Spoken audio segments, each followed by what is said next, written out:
Hi, Trevor here, reflecting on life through music. Thank you for stopping by.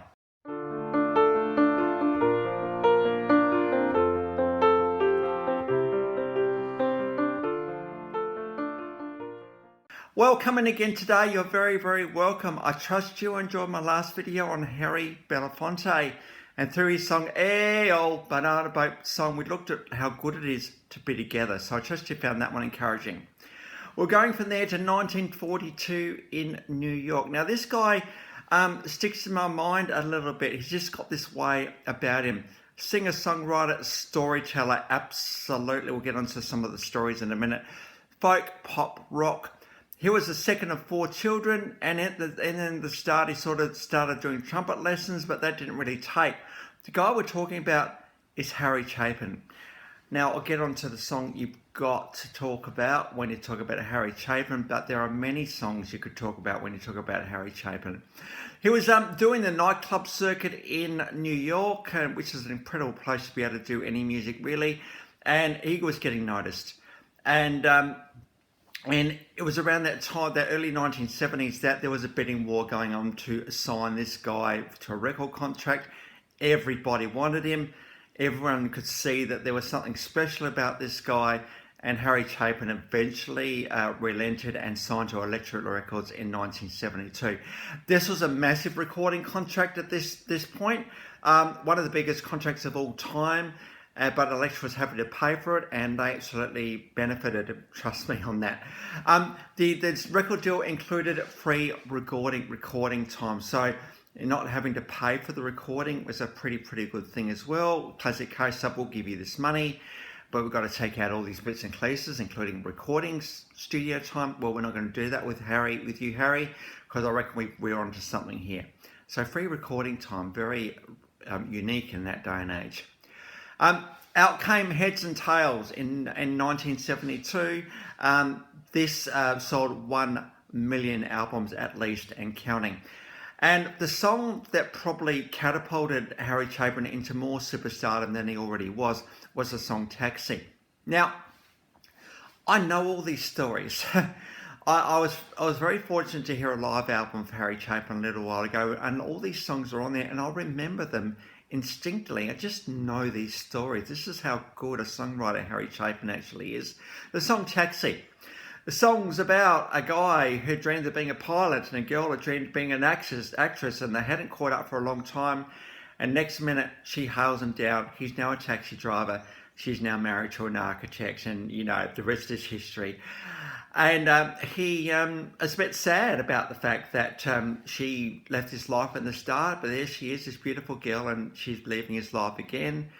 And what's the response? Well, I fly high in my taxi. So Taxi was a very important song for Harry Chapin. This spent 16 weeks in the charts, this particular album, because of this song. And Harry Chapin didn't look back at this point.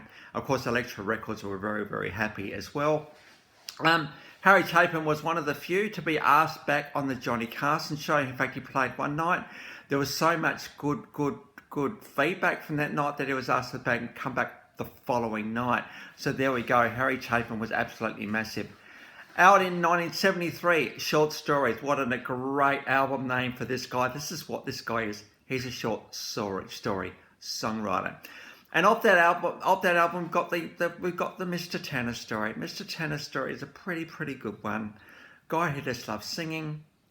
He runs a dry cleaning shop, and while he's hanging out his clothes and doing all the stuff that he does, he's singing. Well, his friends discover this voice and, hey, you should actually try singing as a profession. And so he does that, and of course it doesn't go well.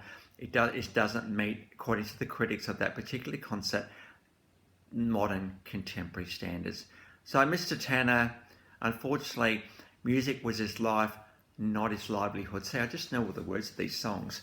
And again, it's down to what our passion actually is and what's the reason for our passion.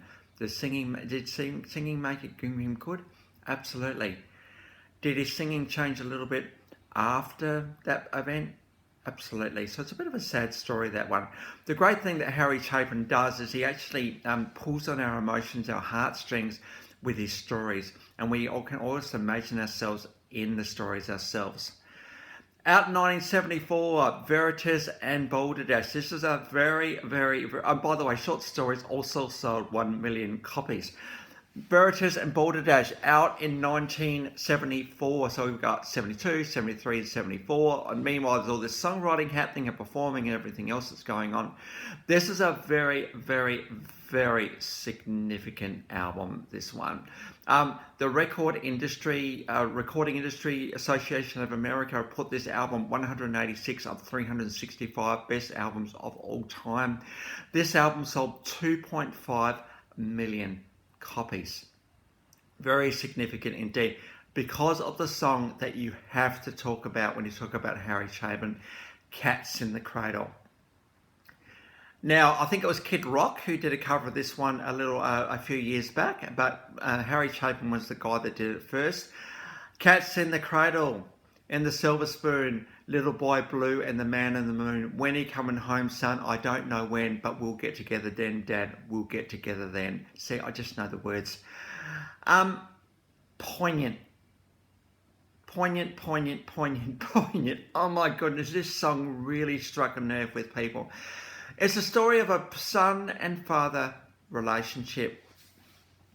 In the start of the song, it's a father who's too busy, he's got work to do, he's got meetings to go to, and the boy just wants to play catch with his dad. But dad says, we'll do it soon, son, but not today. And as the song progresses too, the father gets older, and it's now the son who has actually gone the same way. I don't know when to get together, Dad, but we'll get together then. Then never happens.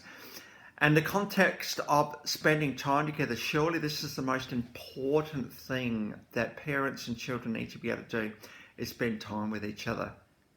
Forget the presents.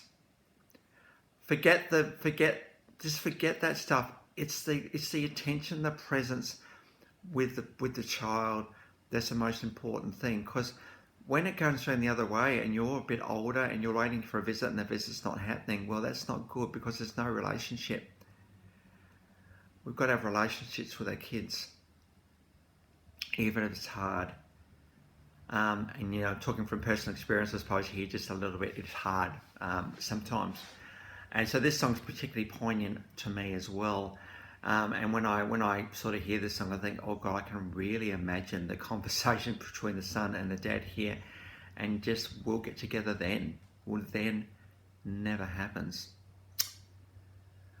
So, by the way, I've got with Taxi, we've got a live version in the description below. Mr. Tan, a live version as well. Cats in the Cradle, we've got a live version of that one as well.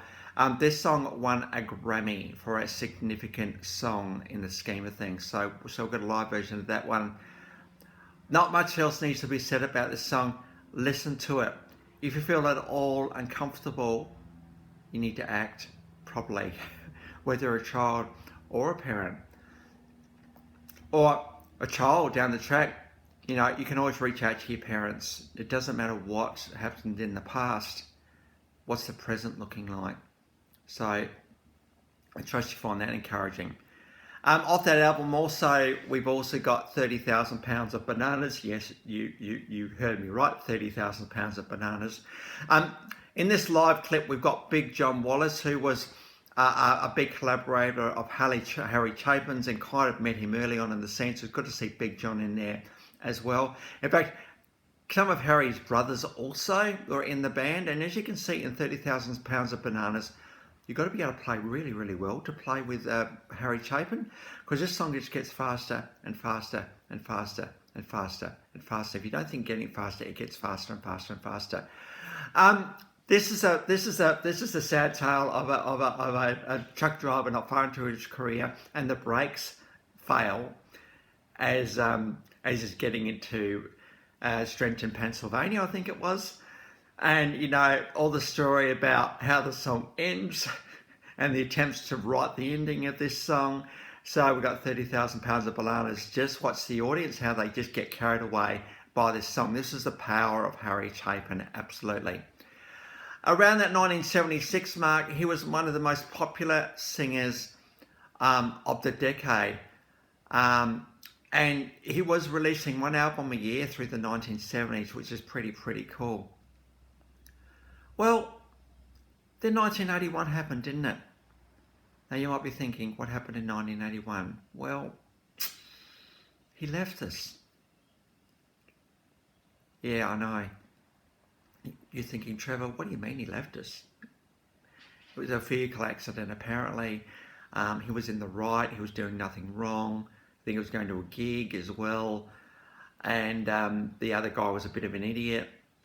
And Harry Chapin left this world because of that. He was only 38 years old.